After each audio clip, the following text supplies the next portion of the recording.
So what you're saying is that we make 18 cents less than men, but we pay 13% more for things? Make that make sense. Hi, I'm Janet, founder of Doing Well. So why is it more expensive to be a woman? Let's get into it. First up, pink tax. Gender-based discriminatory pricing in which products marketed towards women are charged a higher price than the same products for men. Studies have shown that this is related to the bias that female products need to be more luxurious because women are higher maintenance. You know what products I'm talking about. It's razors, lotion, children's toys, clothing, and even safety equipment like knee pads or helmets. We also pay more when it comes to auto loans or car insurance. This is also very common in healthcare, and you often see a markup in senior care products or health supplements. Check it out for yourself. Next time you go shopping, look for an everyday item like maybe shaving cream and see if there's a difference in pricing just because it's pink or has a certain scent. And we haven't even talked about the tampon tax. On average, a woman will spend $9,000 on feminine products in their lifetime. However, their spending could be less if the government recognized that pads and tampons are essential items and not luxury goods. Taxing menstrual products as a non-essential item adds extra costs to women and frankly unaffordable for some demographics. In 2024, can you guess how many states in the US still tax period products? 21, like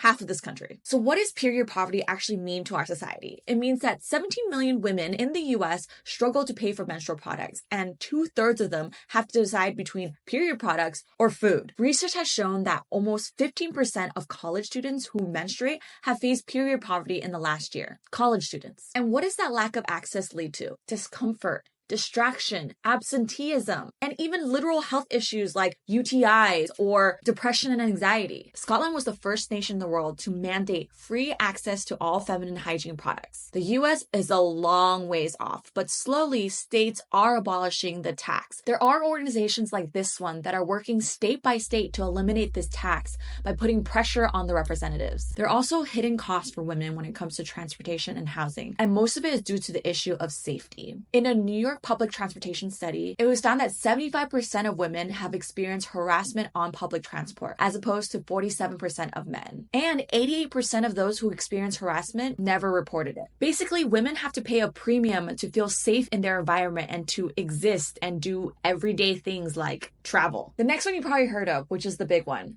gender pay gap. So on average, women make 83 cents to every dollar that a man makes. And this economic disparity obviously has a big impact on a woman's financial stability. A lower lifetime income has significant financial implications for women. It means less economic power, less investments, and less retirement savings. It even affects Social Security benefits, which is based on earnings. Here's a comparison on the gender pay gap based on occupation. And it gets worse for women of color compared to white men. There are a few factors that contribute to this gender pay gap. Occupational segregation. Women are overrepresented in lower paying jobs and underrepresented in higher ones. Gender stereotypes. Societal expectations of women frame them as less capable or only for certain types of jobs. And of course, the motherhood penalty. The motherhood penalty, or parenthood in general, is the biggest economic penalty for women. Women are by far more likely to take time off from work for maternity leave or child caring responsibilities. Parenthood translates into professional setbacks for women, forcing many to take career pauses, go part-time, or drop out of the workforce completely. Compared to virtually any other country in the world, protection for maternity or parental leave in the United States is horrendous. Most states don't have mandatory paid leave, which means women have to take unpaid time off to have their children, raise their children, and God forbid it's a difficult pregnancy or the child has more unique health needs. Beyond the cost of being a mother, there are just straight up higher healthcare costs for women. This comes in the form of higher copays, deductibles, or out-of-pocket expenses. And women live around 6 years longer than men, which means that their savings have to stretch that much further and pay for all these healthcare and living costs. So what are we going to do about this? Given these challenges, it's clear that we have to have solid financial plans for ourselves. You can't count on anyone to save you. We must save aggressively, invest wisely, and seek opportunities that can increase our income and ensure our financial stability in the future. At Doing Well, we're committed to your financial health. Through our monthly bookkeeping, personal one-on-one coaching, and ongoing support, we will make sure to give you the best shot at closing this gap. Doesn't matter if you're single, married, divorced, kids, no kids, we got you. Happy Women's History Month.